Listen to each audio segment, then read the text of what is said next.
Assalamualaikum warahmatullahi wabarakatuh. Waalaikumsalam warahmatullahi wabarakatuh. Di sini kami akan mempresentasikan mata kuliah dasar-dasar pemahaman perilaku dengan dosen pengampu Imaratul Ulwiyah.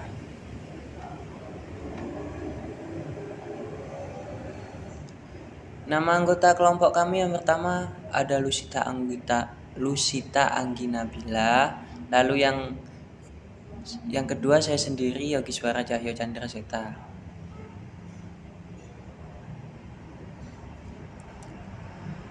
Ya, materi kali ini tentang teknik-teknik memahami perilaku manusia.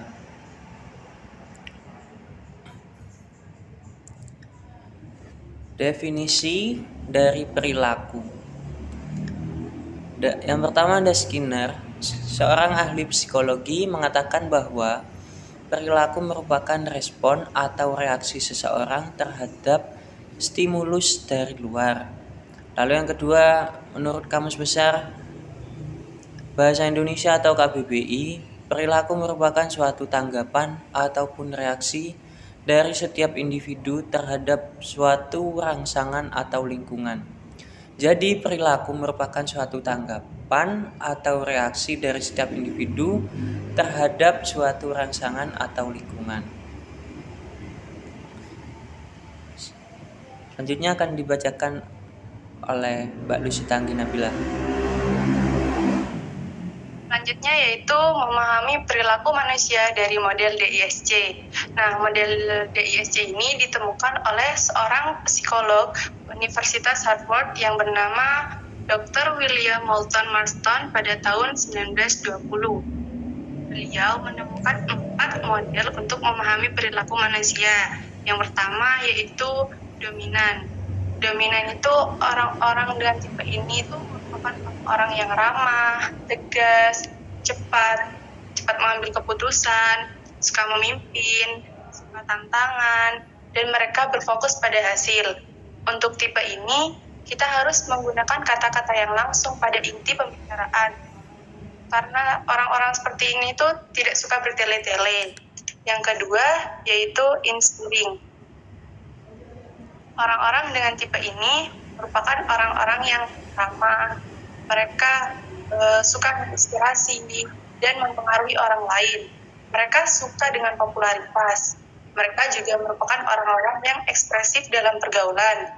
Mereka akan senang mendengar pujian, begitu juga dan bersahabat. Agar cepat nyambung dengan mereka, kita harus menggunakan wajah yang ekspresif saat berinteraksi. Selanjutnya akan dijelaskan oleh Mas Yogi. Lalu selanjutnya ada suportif. Orang-orang dengan tipe ini merupakan orang-orang yang pendiam dan berorientasi pada orang lain. Mereka adalah orang-orang sportif dan stabil. Mereka berfokus pada kedamaian dan keharmonisan. Mereka kalem, cenderung pendiam, dan suka basa-basi. Mereka akan merasa nyaman dengan bahasa tubuh yang tenang. Jika berjabat tangan dengan mereka, lakukan secara pelan-pelan saja, tidak usah terlalu erat. Selanjutnya Gaussius. Orang-orang dengan tipe ini merupakan orang-orang yang pendiam dan berorientasi pada tugas. Mereka adalah orang-orang yang berhati-hati dan mengikuti hati nurani. Mereka berfokus pada fakta dan aturan. Mereka suka menganalisa detail dan taat aturan.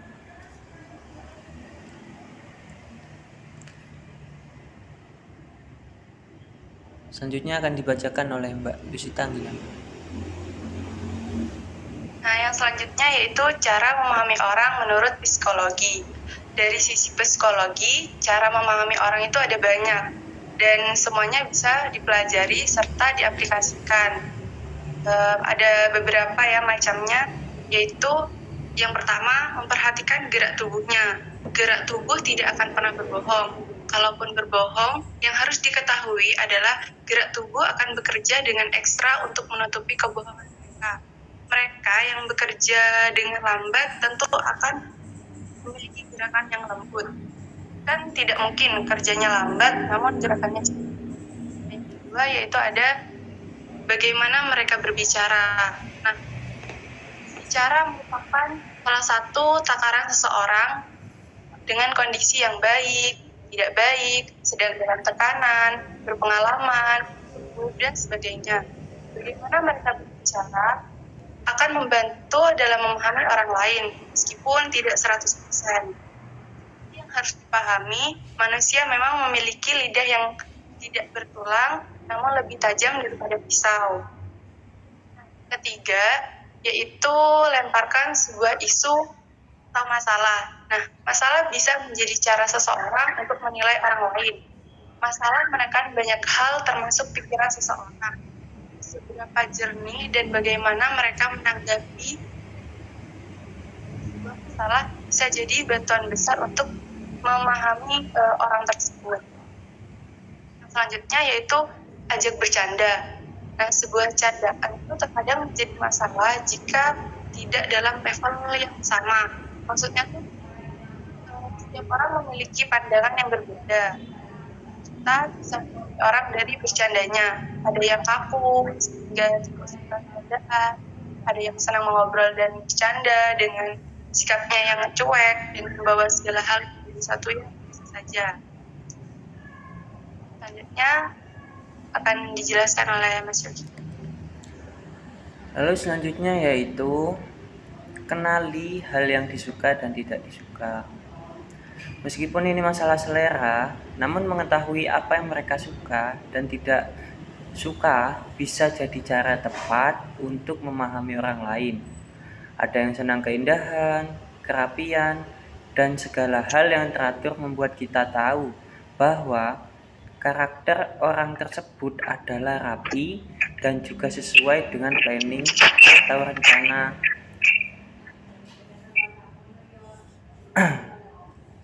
Lalu selanjutnya yaitu buat percakapan yang aktif.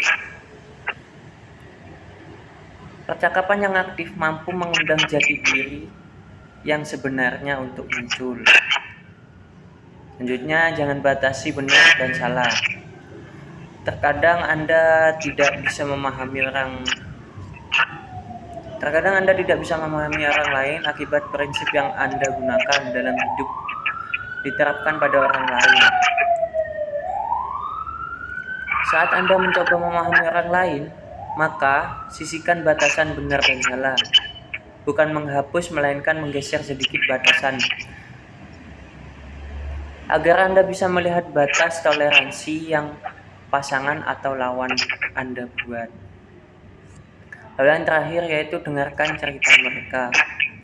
Untuk bisa memahami siapa mereka atau siapa orang lain, mendengarkan cerita merupakan hal yang paling ampuh dan mudah. Dan cerita kita akan tahu apa saja yang mereka putuskan, apa yang mereka alami, bagaimana mereka menghadapi masalah, dan bagaimana mereka mempercayai kita untuk mendengarkan cerita mereka.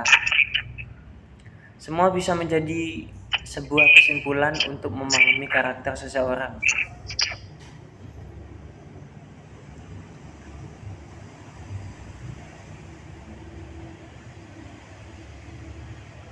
Nah, kesimpulannya, perilaku tanggapan atau dari setiap individu terhadap suatu rangsangan atau lingkungan.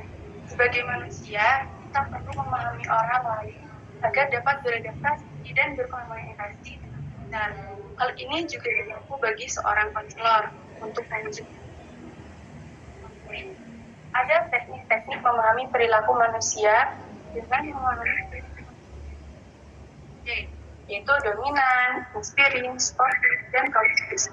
Dan cara memahami menurut psikologi. Cara merupakan sebuah isu atau masalah, ajak bercanda, kenali hal yang disuka dan tidak disuka, buat percakapan yang aktif, membuat benar dan salah, dan dengan mendengarkan cerita mereka.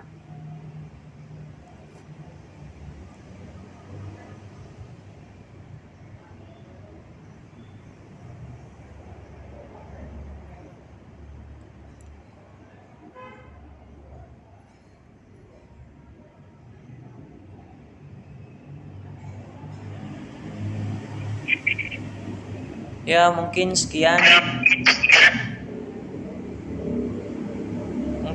presentasi dari kami. Jika ada salah kata, mohon maaf yang sebesar-besarnya. Assalamualaikum warahmatullahi wabarakatuh. Waalaikumsalam warahmatullahi wabarakatuh.